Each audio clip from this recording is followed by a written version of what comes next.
Cette histoire-là, ouais, je la raconte assez souvent. Moi, je suis fan de boxe depuis que j'ai 5 ans, quand j'ai regardé Rocky pour la première fois. Je voulais faire de la boxe. Ma mère, bien entendu, ne voulait pas. 19 ans, j'avais un club de boxe qui a ouvert dans ma ville et j'étais le premier inscrit. Tout a été très vite. En 2 ans de temps, j'allais en finale des championnats de France amateur. J'étais assidu à l'entraînement. Je n'étais pas forcément un boxeur né, mais courageux. J'étais assidu et je pense que j'ai rattrapé pas mal de temps.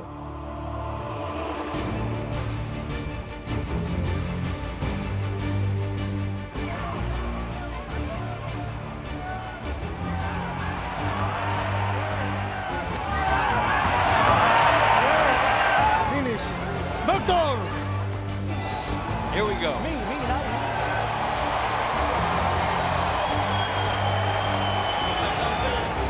Yes, they do.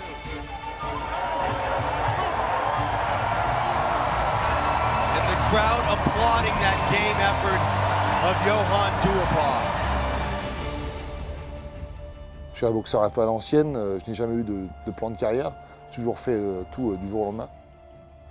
J'ai assez prouvé que je boxais n'importe qui. J'ai peur de personne. Aujourd'hui, je suis monté contre les meilleurs. Je croise les gants avec les meilleurs. Moi, il me reste plus de 10 ans. Hein. Donc les gros combats, je vais les faire. À 36 ans, Johann Duhaupas a connu plusieurs vies. Celle d'une enfance sans sport d'abord, contraint par sa mère de s'éloigner des rings. 3 années chez les amateurs ensuite, avec 13 victoires en 16 combats disputés. Puis une carrière professionnelle en poids lourd lancée en 2004. 35 succès en 39 rencontres au total et un point d'orgue, un championnat du monde WBC le 26 septembre 2015 face à l'Américain Deontay Wilder.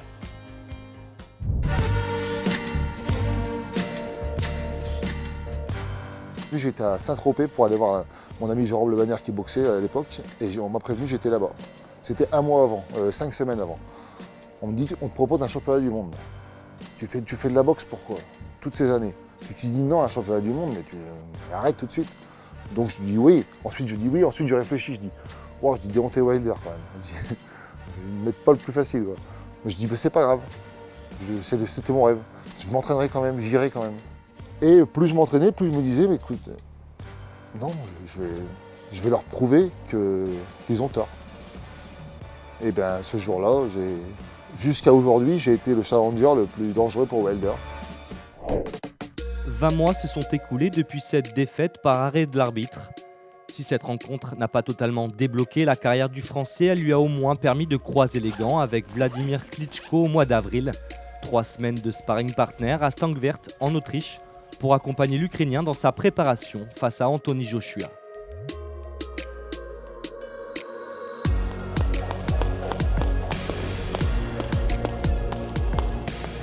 Pour moi, le sparring, c'est le plus important.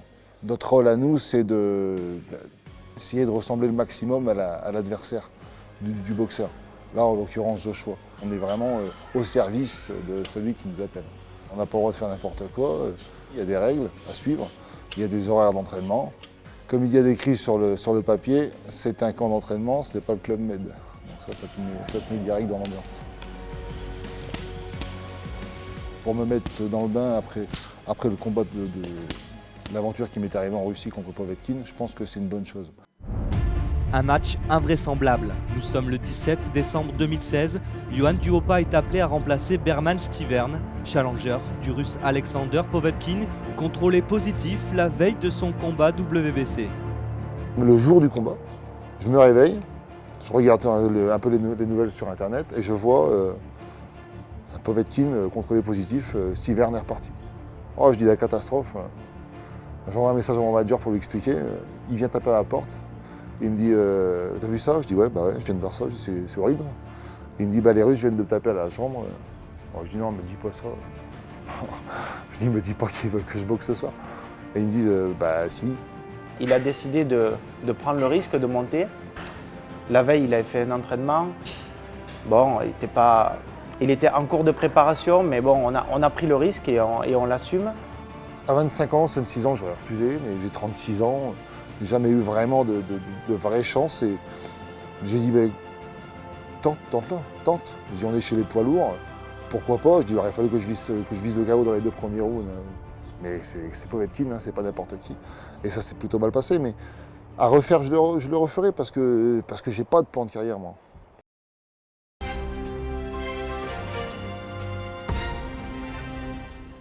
Porissa odotetaan lauantaina pidettävää nyrkkeilyiltaa. Yksi illan ottelijoista on Robert Heleniuksen viime keväänä törmännyt Juan Duopa. 36-vuotias ranskalainen on otellut jopa MM-vyöstä. C'est à Pori, en Finlande, à 3 heures de route à l'ouest d'Helsinki, que Juan Duopa a choisi de remonter sur le ring. Un combat de rentrée dans un pays qui, à double picard, tout sauf un hasard. Johan avait besoin d'un petit combat de reprise après malheureusement la défaite en Russie. Voilà, il avait besoin d'un combat de reprise avec un combat à sa portée largement et de reprendre confiance en lui et de remonter sur le ring, de retrouver des sensations de combat, la pesée, etc. Voilà. Johan, il est une star ici, comment il a battu Robert Helenius. Il est un très grand boxeur en Finlande, donc c'est pour ça qu'on aime bien Johan aussi.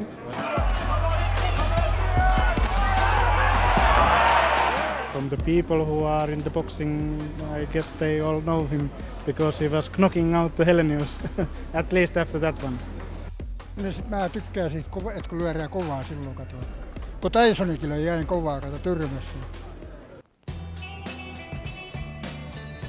Robert Helenius ici, c'était un dieu pour eux, c'était leur meilleur athlète et tout, et je l'ai mis KO, donc ils sont vraiment heureux de me voir ici, de me voir boxer chez eux. Ce sont des gens respectueux, des gens heureux de te voir, et ça fait plaisir. Il a battu la star finlandaise. Et ici, bon, ben voilà, la mentalité, c'est de dire maintenant c'est lui la nouvelle star, même qu'il soit français, qu'il soit américain ou qu'il soit anglais, peu importe. 1200 personnes se sont déplacées dans le plus grand centre commercial de la ville. Le Français affronte en fin de réunion le Géorgien David Gogishvili, un adversaire largement à sa portée.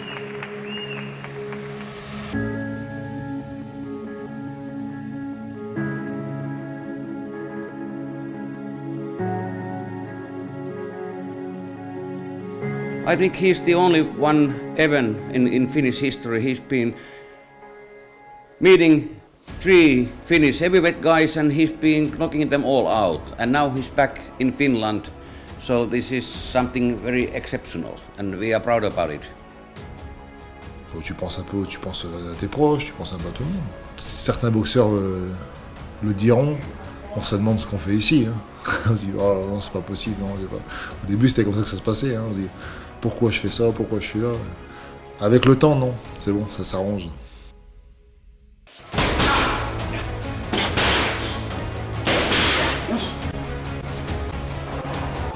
Ça cogne sec. Il faut du snap, comme diraient les Américains.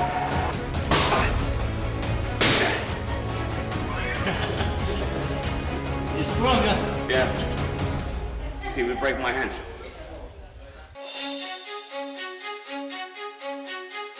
Red corner. Abbevillestä Ranskasta. Fighting out of Abbeville, Mans, Johan Reptile Duopas.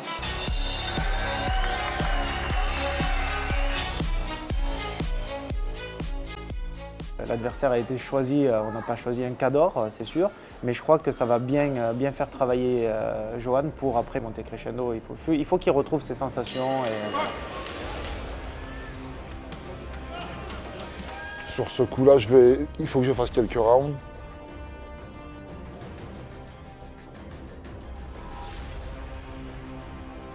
Je vais avancer comme je sais faire, analyser.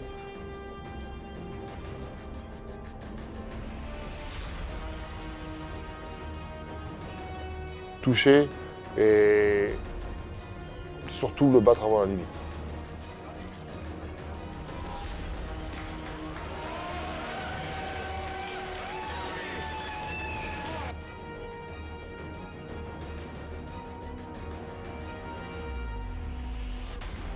Il me fallait un combat de rentrée après le gros chaos que j'ai pris en Russie. Et c'est la première étape. La seconde étape, c'est le 10 à Barcelone. Et on va monter en gamme en adversaire.